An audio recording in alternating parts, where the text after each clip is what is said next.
Sveiki, aš Justas Graužinis, esu mobilių mokėjimų produktų vadovas ir dirbu įmonėje MobilePay. Tai mūsų misija įmonėje yra padaryti mokėjimus kuo paprastesnius, lengvesnius ir nematomus tiek vartotojams, tiek prekybininkams. O savo darbe, iš esmės, aš tą ir darau. Stengiuosi judėti link šitos misijos ir realybės. Ir pagrindinis dalykas, kaip tą darau, tai iš esmės yra komunikacija ir problemų sprendimas. Vartotojai eiliniam tai yra programėlė, su kuria aš galiu atsiskaityti tiek internete, tiek fizinėse parduotuvėse.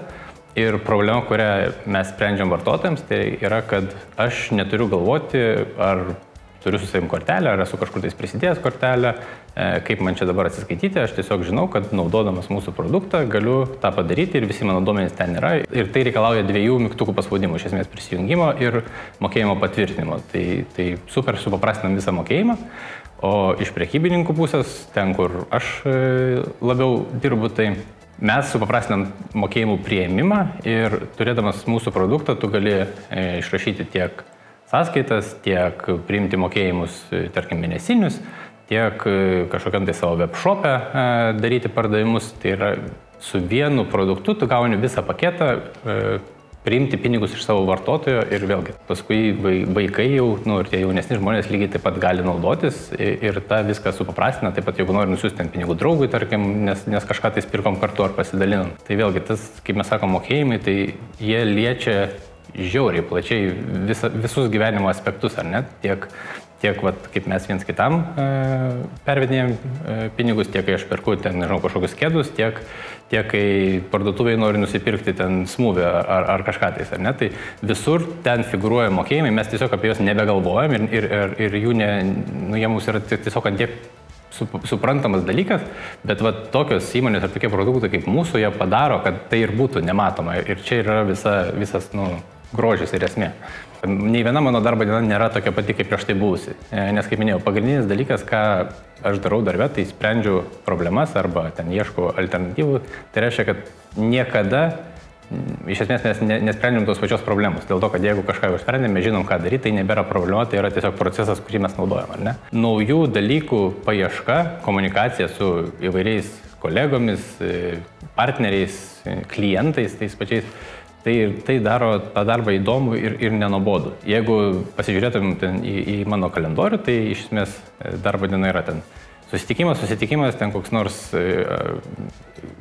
išskirtas laiko tarpelis analizai ar sprendimui ir tai gali sakyti, tai viskas yra taip pat. Bet ką aš veikiu tuose blokuose laiko, tai yra absoliučiai skirtinga. Neegzistuoja bakalauras produkto vadovams. Ir tai yra absoliuti teisybė, kad tokios specialybės tu neįgausi kaip ten koks inžinierius ar panašiai. Bet egzistuoja specialybės, kurios duoda neblogus pagrindus tam. Ir aš iš tiesų į tokią ir pataikiau, netyčia visai pateisybė į specialybę, tai jinai vadinasi, ir man atrodo vis dar egzistuoja, vadinasi vadybos informacinės sistemos.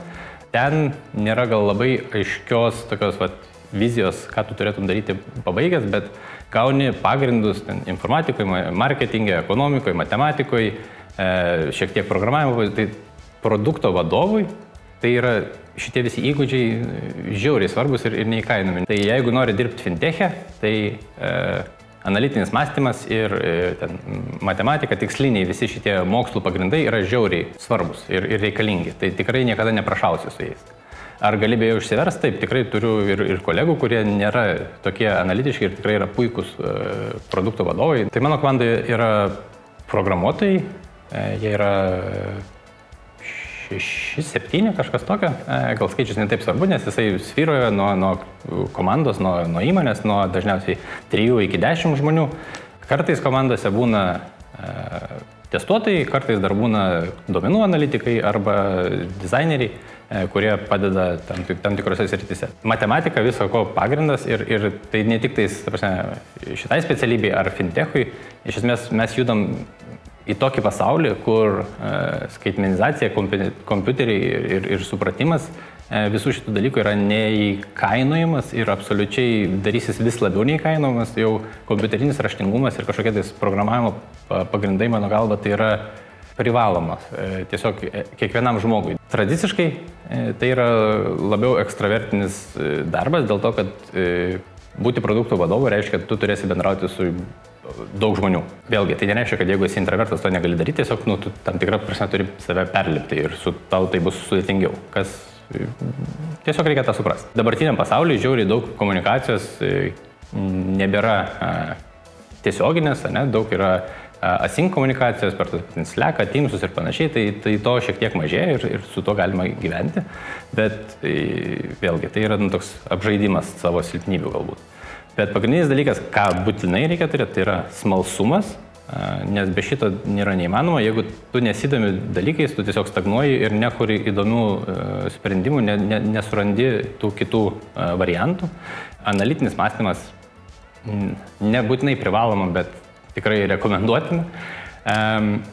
Bendravimo sugebėjimai, tiesiog social tie paprasti dalykai ir empatija yra, nežinau, kartu su smalsumu yra numeris vienas dalykas. Dėl to, kad produkto vadovas, jo visas darbas yra būti kliento balsu įmonėje. Tai reiškia, tu turi galėti susitapatinti su savo klientu ir tas yra žiauriai sunku, kai tu labai gerai žinai savo produktą, savo rinką, ar ne, tai tu žinai sprendimus, bet tu turi mokėti nusileisti iki to lygio, kur eilinis žmogus, tuose pačiuose mokėjimuose, tarkim, aš turiu įsivaizduoti, o šito atveju, kaip galvotų ten mano mama, tarkim, arba ten mano kokia nors pusseserė, kuri ten nieko nesupranta apie technologinės. Aš turiu mokėti iki tokio lygio nusileisti ir tai viskas ateina iš empatijos ir supratimo.